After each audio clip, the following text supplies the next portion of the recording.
Mr. Himura! Center of the city. There's a lot of damage just in case. There could be more shots. To Ueno Hill with Uramura. Check up.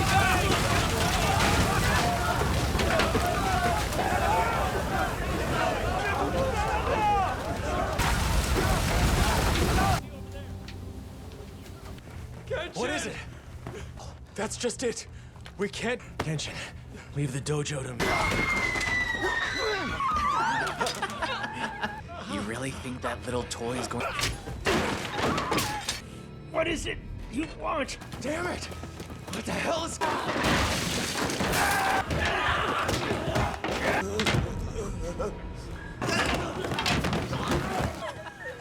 It's all right. Whole family to heaven in one simple... Your Batosai.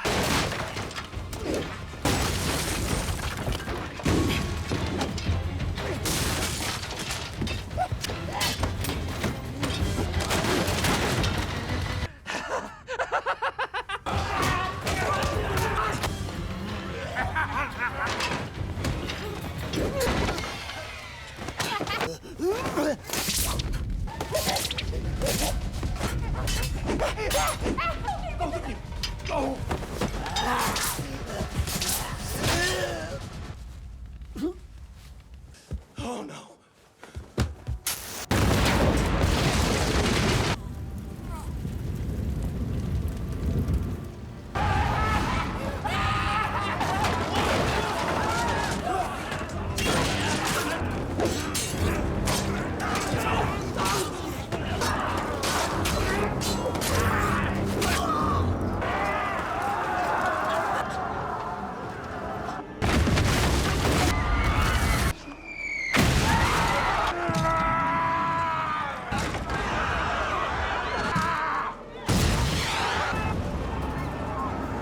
Let the festival begin!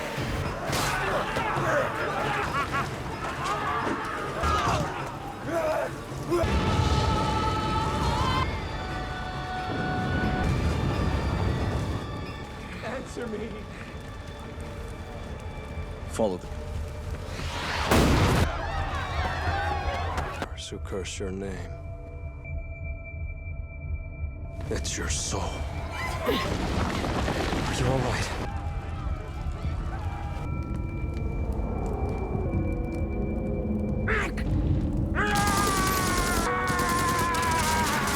Hurry! Hurry! In here, quickly! Sai is hiding.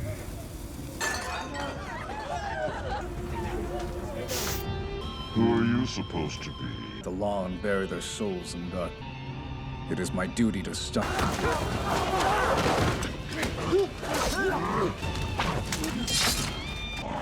You will not get in the way.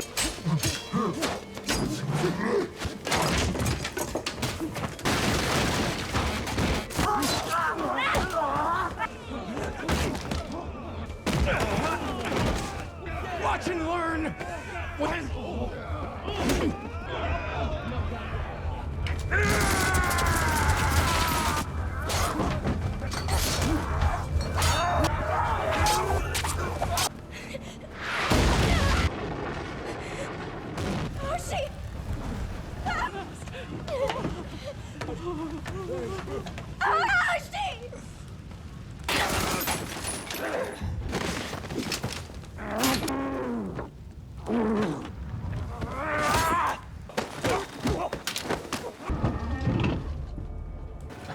So you're the great Batos.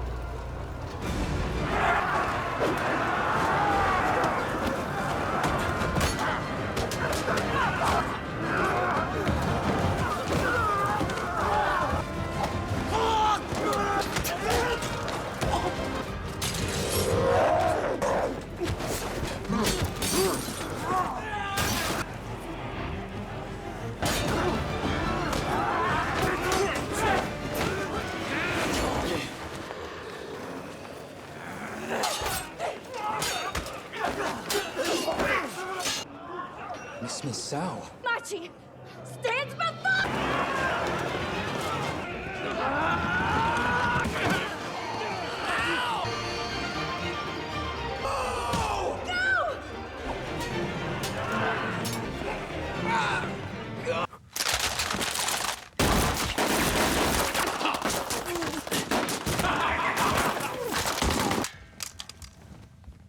you say that?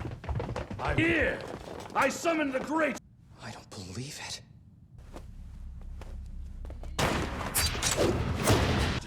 What are you doing? I didn't know what else to do. But I'm prob...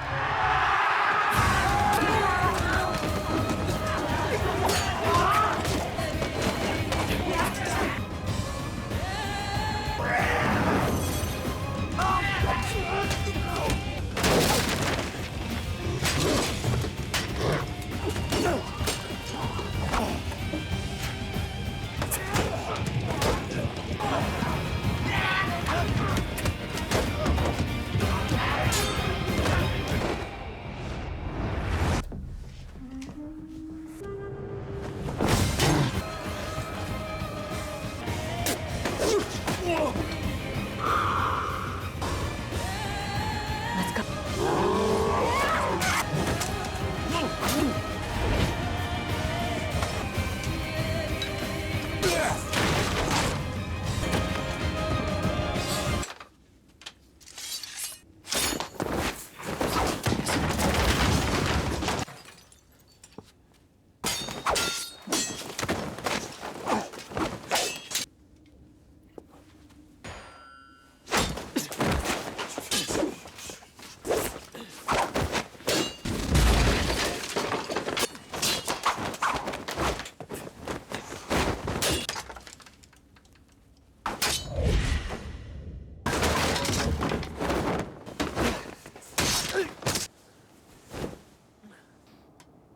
Though I know one.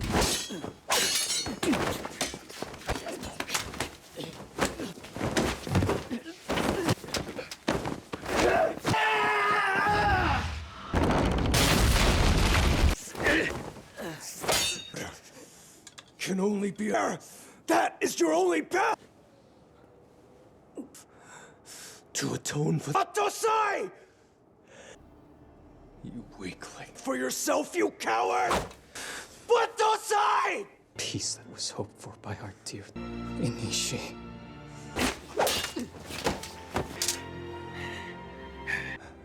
When you look at Tomoe,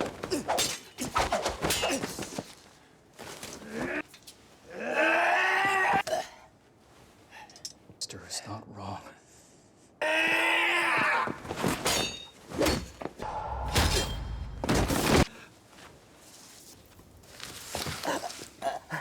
Sister.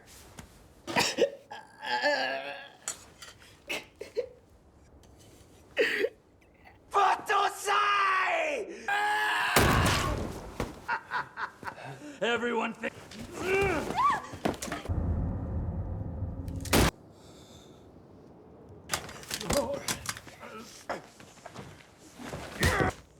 Stop it! Stop!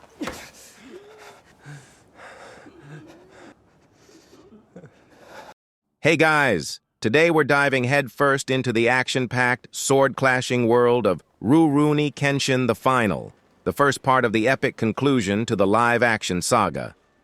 We're talking about a movie that doesn't just deliver on the martial arts front, it practically builds a new house with it. Get ready for some seriously intense choreography, explosions that would make Michael Bay blush, and a hero who's trying desperately to outrun his past, but sometimes the past just kicks down your door and demands a rematch. So grab your popcorn, maybe a first aid kit because things are about to get wild. If you had a good time with this, a like and a subscribe is a free way to help me keep making more. Our story kicks off with a bang, literally as a quaint rural village gets utterly obliterated, a fiery prologue to the chaos that's about to engulf Tokyo. This isn't just arson, folks. It's a statement. Cut to the bustling metropolis where things are usually all lanterns and polite bows, but suddenly a series of calculated explosions rip through the city's infrastructure. We're talking buildings collapsing with a deafening roar, debris showering the streets, and the terrified cries of citizens echoing through the smoke. The metallic shriek of twisting steel is almost as unsettling as the sight of police officers being thrown about like rag dolls. Clearly someone's not happy with the current political climate. Or maybe they just really hate concrete. Back at the Kamiya dojo, where life usually revolves around sweeping, training, and polite banter, Kenshin, our perpetually worried samurai, senses that something is deeply, profoundly wrong. The tranquil sounds of the dojo, the rhythmic thwack of practice katanas, are suddenly overshadowed by the whispers of bombings and devastation spreading through the city like wildfire. You can almost hear the gears turning in his head as he connects the dots, the shadows of his past lengthening with each new report of violence. That signature cross scar on his cheek feels a little heavier today, a silent testament to battles he thought were long over. Our hero, rocking that signature red G, can only stand by and worry for so long. The metallic tang of fear in the air finally pulls him into action. He arrives at a rooftop, bathed in the eerie glow of city lights and a sudden downpour, where a gaggle of masked goons are doing their best impression of a hostile takeover. The whoosh of Kenshin's reverse blade sword, a weapon designed to incapacitate rather than kill, cuts through the rain. Each movement is a blur, a ballet of controlled violence as he weaves through their attacks, the clack of his blade against theirs a rapid-fire symphony. He's not just fighting. He's dancing with destiny, and these guys are just inconvenient dance partners. The plot thickens faster than my grandma's gravy as Kenshin meets up with the ever-brooding, cigarette-smoking detective Saito Hajime. In a dimly lit, smoky room that practically screams clandestine meeting, Saito, with a voice as gruff as sandpaper, lays out the grim reality. He explains that these attacks aren't just random acts of hooliganism. They're the work of a highly organized group, leaving calling cards of absolute destruction. The air crackles with unspoken tension, the silence punctuated only by the hiss of Saito's cigarette. It's the kind of moment where you know the good times are officially over and things are about to get seriously messy. Among the wreckage, Kenshin discovers a cryptic note. Not quite a wish-you-were-here postcard, but equally unwelcome. It bears a peculiar symbol, a visual riddle that sends a shiver down his spine. The crinkle of the paper as he handles it seems to echo the sudden thump in his chest. This isn't just about random violence anymore. It's personal.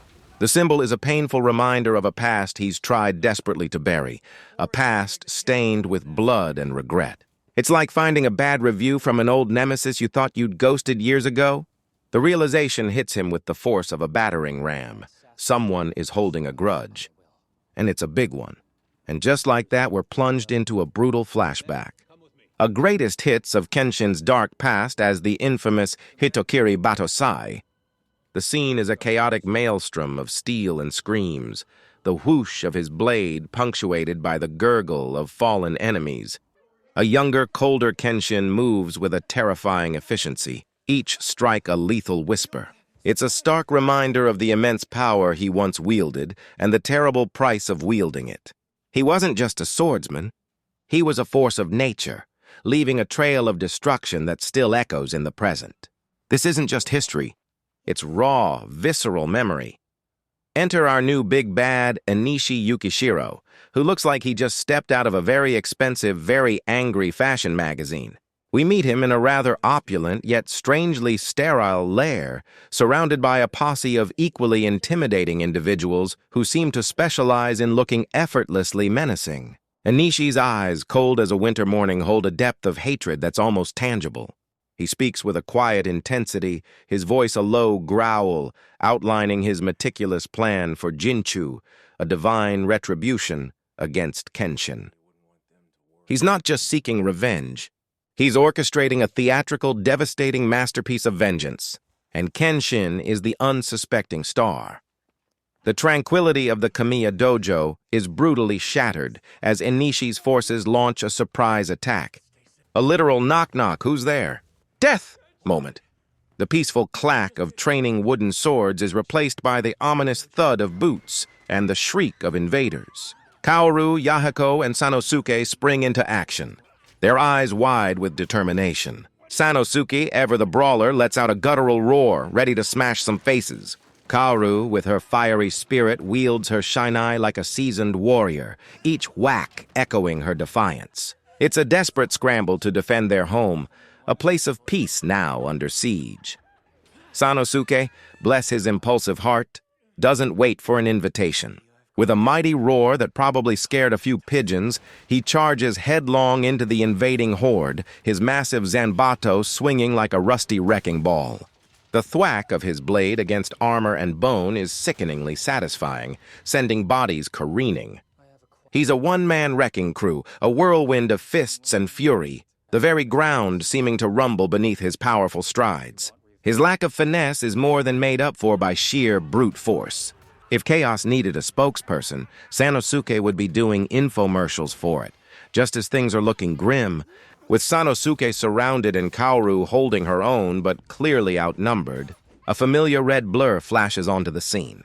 Kenshin arrives, a literal guardian angel with a reverse blade sword. The metallic clang of his blade meeting multiple weapons is a rapid-fire symphony, each parry and block executed with breathtaking precision. He moves with an almost supernatural grace, deflecting blows meant for his friends, a silent protector. The palpable sense of relief from Kaoru and Yahiko is almost as loud as the whoosh of his sword. Crisis averted for now, but hold on, folks, because the party's not over. From the shadows emerges Gain, a hulking figure who looks like he moonlights as a professional house wrecker. He's not here for a polite duel. He's here for structural demolition. With a chilling grin, he unleashes a barrage of explosives, turning the dojo's sturdy wooden frame into kindling. The crump of each explosion shakes the very ground, sending splinters and dust flying. Beams collapse with a sickening creak and crash, and the air fills with the acrid smell of gunpowder. This guy isn't just fighting Kenshin. He's erasing the very ground Kenshin stands on.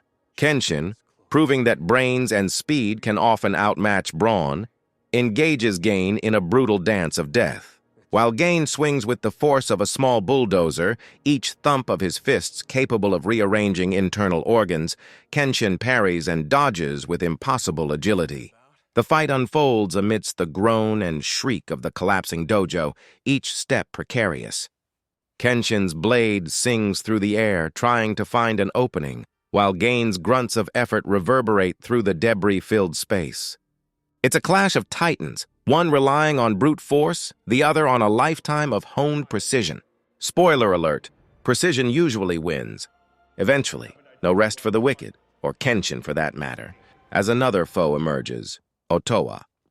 This assassin is the polar opposite of Gain, silent, nimble, and armed with an arsenal of hidden blades that would make a Swiss army knife blush. Otoa moves like a shadow, a swish of fabric the only sound before a blade flashes. The zing of steel coming from unexpected angles keeps Kenshin on his toes, each parry a testament to his lightning-fast reflexes. It's a tense, intricate dance where every step could be fatal, a graceful but deadly waltz under the moonlight. Meanwhile, Sanosuke finds himself in a rather unfortunate meet-cute with Inui, a heavily armored brute who seems to have mistaken himself for a medieval tank. Their fight is a symphony of crashes and thuds as Inui's armored fists meet Sanosuke's raw, unyielding strength. The metallic clang of blows reverberates, each impact shaking the ground. It's a testament to Sanosuke's sheer stubbornness that he even stands a chance, trading blow for bone-jarring blow. If you're into fights that sound like two freight trains colliding, this is your jam. Despite their valiant efforts, the sheer numbers and overwhelming force of Enishi's goons prove too much. With a heavy heart and the acrid smell of smoke burning their nostrils, Kenshin and his friends are forced to make a tactical retreat from their beloved, now utterly devastated, Kamiya Dojo. The crunch of splintered wood underfoot and the crackle of flames provide a mournful soundtrack to their forced departure. It's a bitter pill to swallow, leaving their home in ruins, but survival, especially against such overwhelming odds, is the smarter play. The defeat hangs heavy in the air, a metallic taste of sorrow. Amidst the despair, Kenshin is plagued by a fleeting, ghostly image of a woman's face, her eyes brimming with an almost unbearable sorrow. It's Tomoe, a name that echoes with both profound love and unspeakable tragedy in his heart. The memory hits him with a sharp, cold pang, a whisper from the past that chills him to the bone. This isn't just an attack on his present. It's a calculated assault on his deepest, most painful memories, designed to unravel him from the inside out. Enishi knows exactly which buttons to push, and he's mashing them with glee. Back in his lair of expensive darkness, Enishi is seen meticulously arranging his next moves, like a villainous chess grandmaster. He's surrounded by artifacts, subtle reminders of Tomoe, each one a piece of his tortured obsession. The quiet snick of a blade being polished, the soft rustle of ancient scrolls, all underscore the cold precision of his vengeance. His voice, still low and controlled, details his plan to systematically dismantle everything Kenshin holds dear, culminating in a final agonizing act of retribution. He's not just enacting justice. He's crafting a symphony of suffering, with Kenshin as the unwilling conductor. Realizing the scale of the threat, Kenshin, ever the pragmatist, knows he can't go it alone. He seeks out old frenemies, Aoshi and Saito. The meeting is tense, the air crackling with unspoken history and professional rivalry, but a shared enemy has a funny way of bringing people together. The clink of Saito's teacup and the low rumble of Aoshi's voice are the only sounds as they hash out a strategy, an uneasy alliance forged in the fires of impending doom. It's like putting three highly skilled, perpetually grumpy superheroes in a room and telling them to save the world, which, let's be honest, is usually how these things go. Inishi's campaign of terror knows no bounds, even targeting the vulnerable. Megumi's medical clinic, a sanctuary of healing, is violently assaulted. The sterile clink of medical instruments is replaced by the crack of gunfire and the thump of invaders. Megumi, ever the courageous healer, bravely tries to protect her patients, her voice firm amidst the screams. The sight of the clinic, once a beacon of hope, being torn apart by explosives and masked attackers is a gut punch. It's a ruthless demonstration of how far Enishi is willing to go to inflict pain on Kenshin, hitting him where it hurts the most, his loved ones and the innocent. Sanosuke, ever the loyal bruiser, throws himself into the fray to defend the clinic. He's a human shield, absorbing blows that would fell lesser men, grunting with effort and pain, but refusing to yield. The thud of punches and the shriek of nearby explosions fill the air as he takes on multiple attackers, his body a canvas of fresh bruises. His determination is palpable, a fierce growl escaping his lips with each swing of his fists. He's not just fighting. He's making a statement. You shall not pass, but with more broken bones. It's a heroic, albeit painful, display of unwavering loyalty. As the dust settles and the immediate threat passes, Kenshin finds himself alone amidst the rubble, burdened by an almost crushing weight of guilt. The sounds of destruction have faded, replaced by a deafening silence that amplifies the whispers of his past. He clenches his fists, the phantom touch of Tomoe's hand a painful memory. Every act of violence, every life threatened, feels like a direct consequence of his former life as Batosai. His cross scar feels like a brand, a constant, searing reminder of the price of his sins. This isn't just about fighting enemies. It's about fighting himself, and the ghosts that refuse to stay buried. And then the big reveal, the moment the audience collectively gasps as Enishi, in a voice laced with venom and ice, lays bare his full connection to Tomoe. He's her younger brother, consumed by a hatred so profound it has literally defined his entire existence. The thud of Kenshin's heart seems to echo in the sudden silence as the pieces of this tragic puzzle click into place. Enishi explains his meticulously crafted Jinchu, a human judgment designed not just to kill Kenshin, but to make him suffer a fate far worse than death, one that mirrors his own loss. It's a mic-drop moment of villainy, proving that sometimes family drama really is the deadliest kind.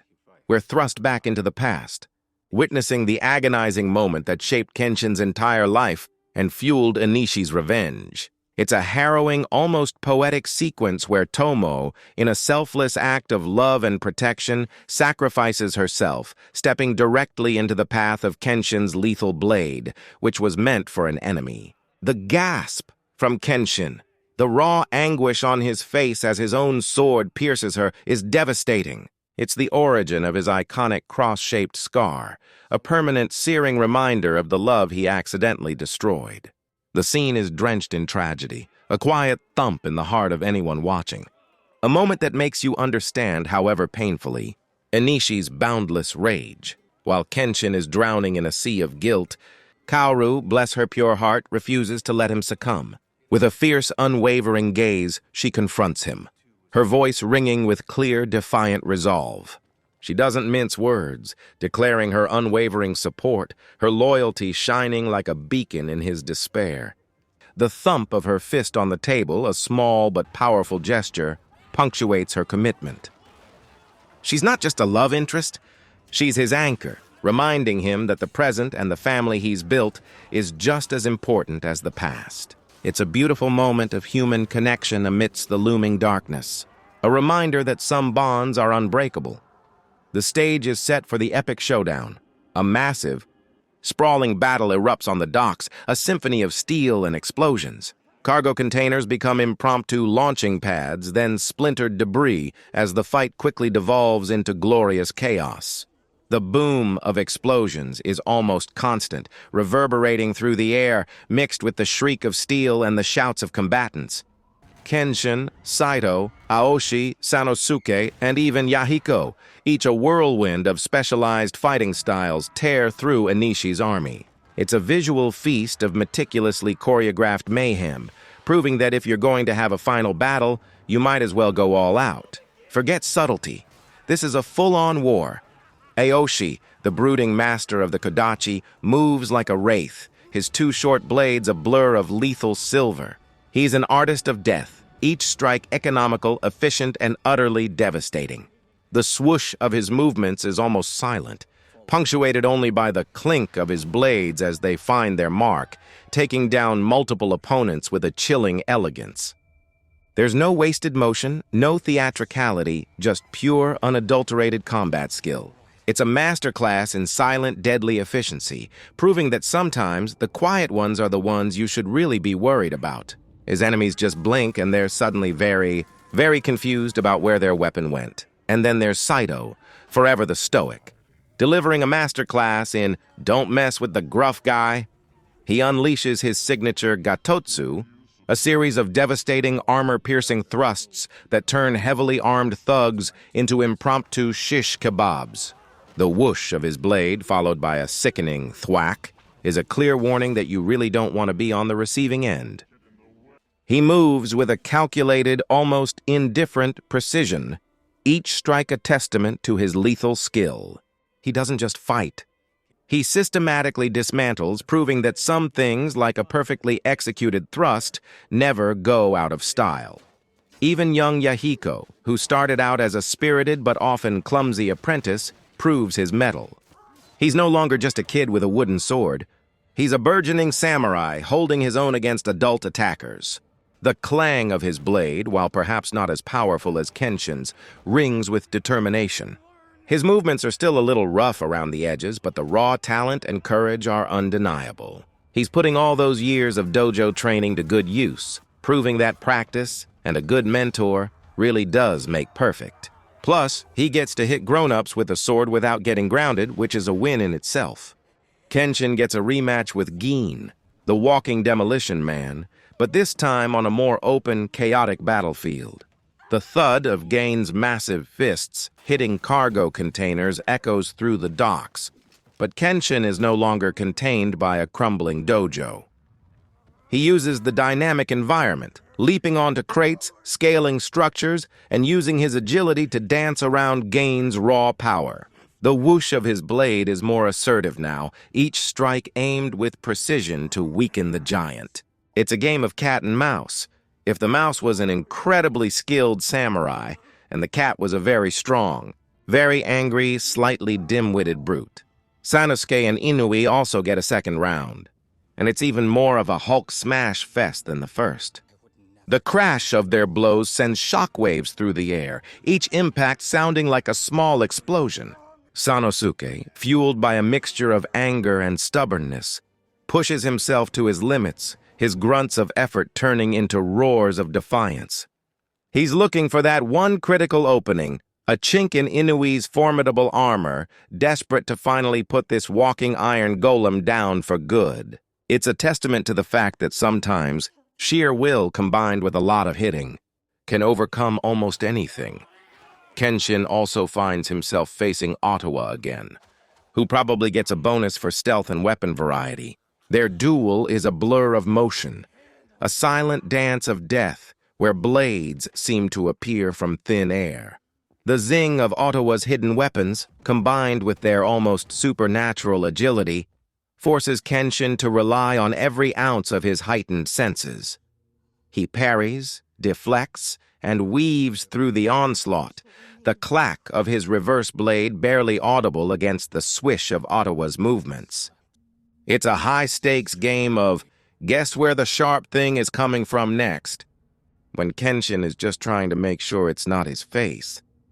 Enishi, ever the dramatic showman, continues his campaign of symbolic destruction by blowing up a magnificent Western-style mansion, a clear jab at Kenshin's attempts to embrace a more modern, peaceful life. The boom of explosives turns ornate architecture into dust and debris, the elegant structure succumbing to a roaring inferno. The crackle of flames and the groan of collapsing walls create a horrifying symphony of demolition. It's a visual metaphor for Enishi tearing down every vestige of Kenshin's new, tranquil existence, brick by metaphorical brick, ensuring there's no safe haven left. Witnessing the escalating destruction, Kenshin's internal struggle begins to shift. The guilt is still there, a constant companion, but now it's tempered by a fierce, unyielding resolve. His eyes, once shadowed by despair, now burn with a renewed purpose. He grips the hilt of his reverse blade sword, the familiar thrum of the steel a comfort. This isn't just about atoning for the past anymore. It's about protecting the future, about saving the world he's found. He's no longer just reacting. He's preparing to proactively end this cycle of hatred, one very precise, very fast sword swing at a time. Kenshin and his ragtag team of incredibly dangerous friends finally locate Enishi's main stronghold, a desolate, imposing fortress that practically screams evil lair. They step inside, the creak of the old floorboards echoing in the silence, only to find themselves in a meticulously planned trap. Hidden mechanisms snap and whir, unleashing a barrage of deadly surprises, forcing them to react instantly. It's a testament to Enishi's twisted genius that even after all this, he still has a few tricks up his sleeve, literally turning the environment into a weapon. They're not just fighting men, they're fighting the entire building. After navigating a gauntlet of traps and henchmen, Kenshin, weary but unbowed, finally reaches the inner sanctum where Enishi awaits. The thump of his feet on the bare ground is the only sound as he steps into a stark, almost theatrical arena. Enishi stands there, calm and utterly consumed by his vendetta, his eyes locking with Kenshin's. The air crackles with an almost unbearable tension. A silence so profound you could hear a pin drop, if that pin wasn't being utterly incinerated by the raw hatred emanating from Enishi. This is it, folks. The main event, the grudge match of the century. Two brothers-in-law, sort of, ready to settle a very, very old score. And then, with a speed that defies the laws of physics, they clash. The metallic shriek of Kenshin's reverse blade meeting Enishi's katana is deafening, sparks flying like a blacksmith's nightmare. It's not just a fight, it's a dance of death, each movement precise, each parry desperate. Enishi's unconventional, almost wild sword style is a direct counter to Kenshin's refined Hiten Mitsurugi Ryu, forcing our hero to adapt on the fly. The whoosh and zing of their blades are a constant symphony of impending doom. This isn't going to be a walk in the park. It's a sprint through a minefield with swords. Enishi's fighting style is a whirlwind of pure, unadulterated fury, a brutal blend of lightning-fast sword strikes and bone-shattering hand-to-hand combat. He's not just trying to win. He's trying to inflict maximum pain, physically and emotionally. The crack of his blows reverberates through the arena, pushing Kenshin to his absolute limits. Our hero is forced onto the defensive, each parry a desperate effort to avoid being overwhelmed by the sheer, relentless power of his foe. The air is thick with tension, each thud of a missed punch or a blocked sword strike echoing the desperation of the fight. It's a truly unforgiving dance, and Kenshin is struggling to lead. As the battle rages, Kenshin is plagued by jarring, almost blinding flashbacks of Tomoe's tragic death.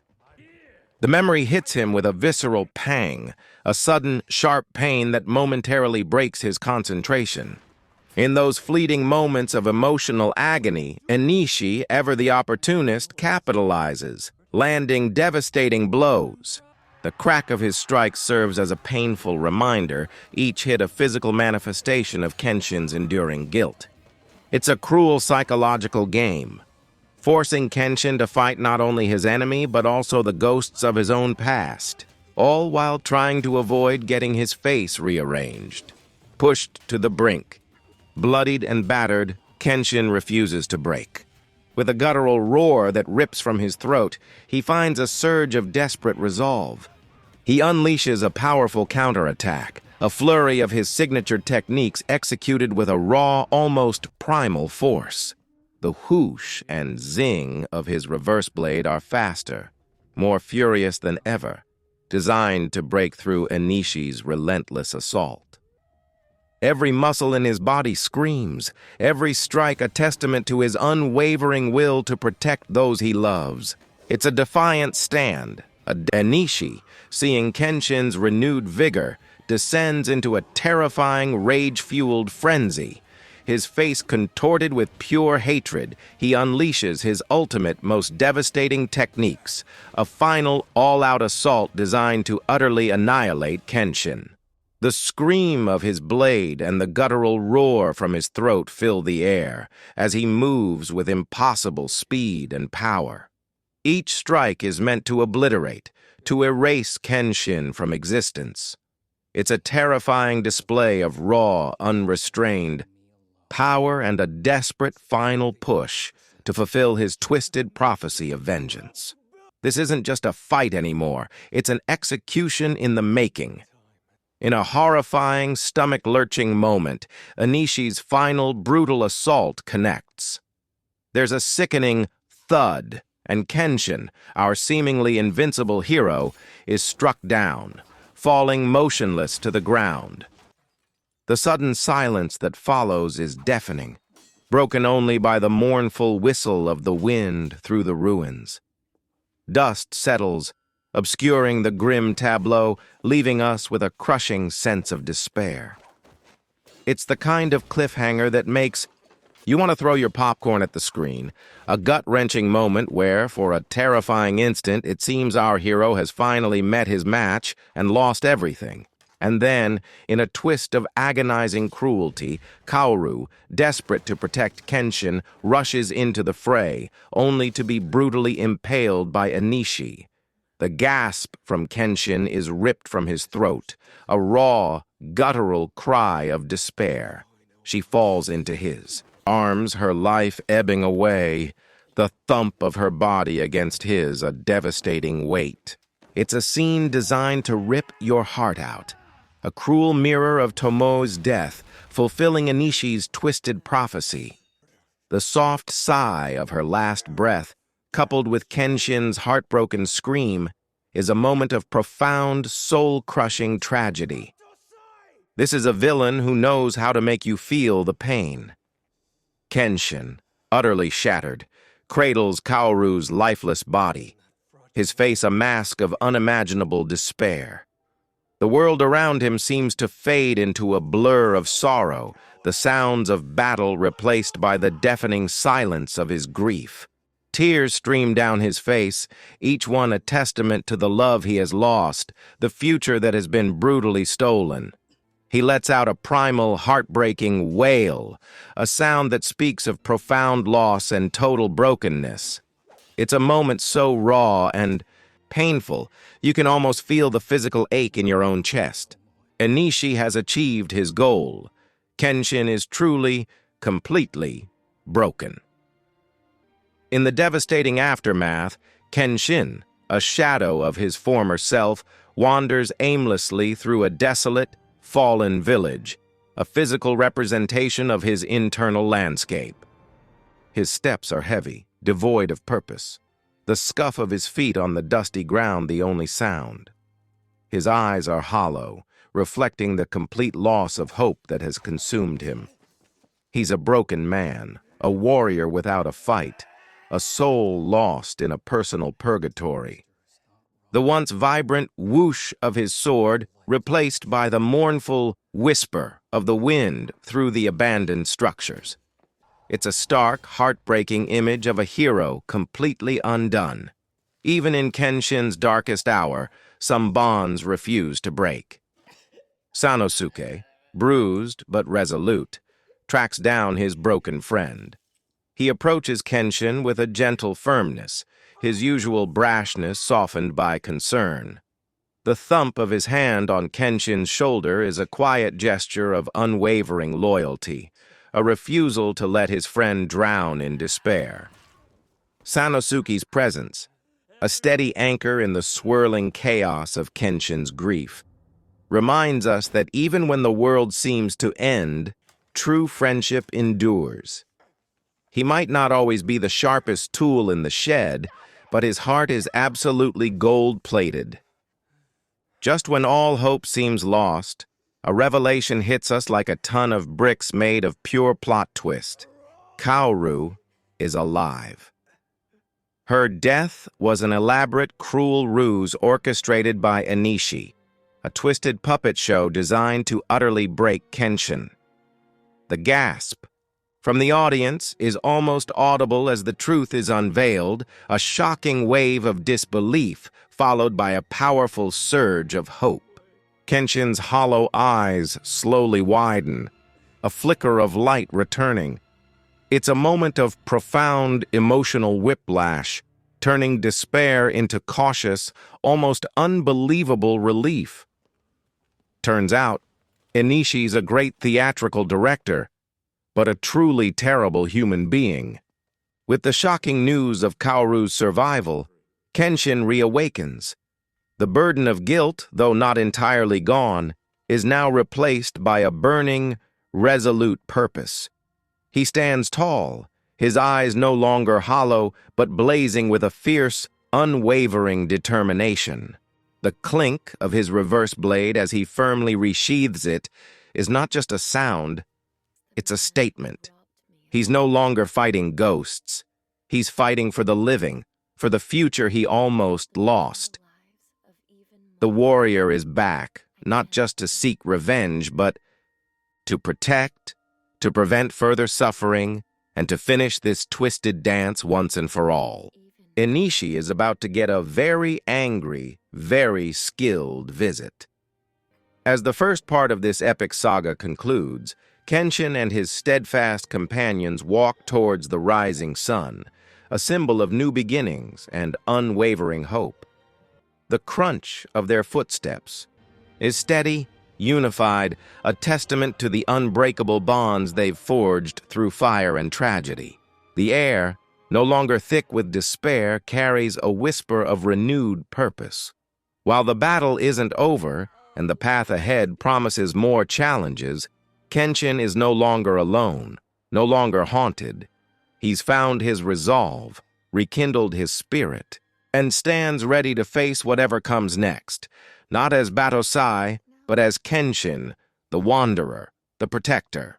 It's a powerful reminder that even in the darkest of times, hope can always find a way to shine through the cracks, leading us toward a brighter future, one step and one amazing sword fight at a time. This story, much like Kenshin himself, proves that while the past can define us, it doesn't have to confine us. It's about finding strength and resilience and hope in the bonds of family and friendship, even when everything seems lost. We all face our own Enishis, but with a little courage and a lot of heart, we can always find our way back to the light. Thank you for joining me on this incredible journey.